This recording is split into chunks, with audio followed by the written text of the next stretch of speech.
বিশাল সমস্যার কবলে পড়েছিল মেটার মালিকানাধীন জনপ্রিয় সামাজিক যোগাযোগ মাধ্যম ফেসবুক, খোলেনি মেসেঞ্জারও। তবে কিছুক্ষণ পূর্বে এই সমস্যার সমাধান হয়েছে। আজ সন্ধ্যা 7:30টার পর থেকেই প্ল্যাটফর্ম দুটিতে প্রবেশ করতে গিয়ে সমস্যার সম্মুখীন হচ্ছিলেন সাধারণ ব্যবহারকারীরা। আজ রাত 8:30টার কিছুক্ষণ পরপরই এই সমস্যার সমাধান প্রাথমিকভাবে হয়।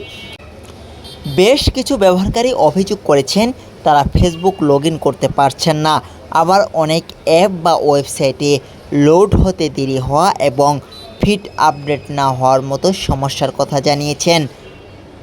ডাউন ডিরেক্টর সহ বিভিন্ন ওয়েবসাইটে এই বিভ্রান্তের তথ্য উঠে এসেছে।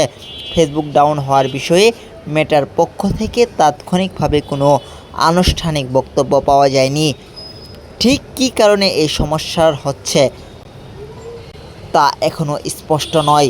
তবে সাময়িক এই বিভ্রান্তের কারণে বিশ্বজুড়ে ব্যবহারকারীদের মধ্যে বিভ্রান্তি ও বিরক্তি দেখা দিয়েছে। ফেসবুক প্রবেশ করতে স্ক্রিনে লেখা আসছে, সরি সামথিং ওয়েন্ট রং। জাবির আহমেদ জিহাদ, ঢাকা।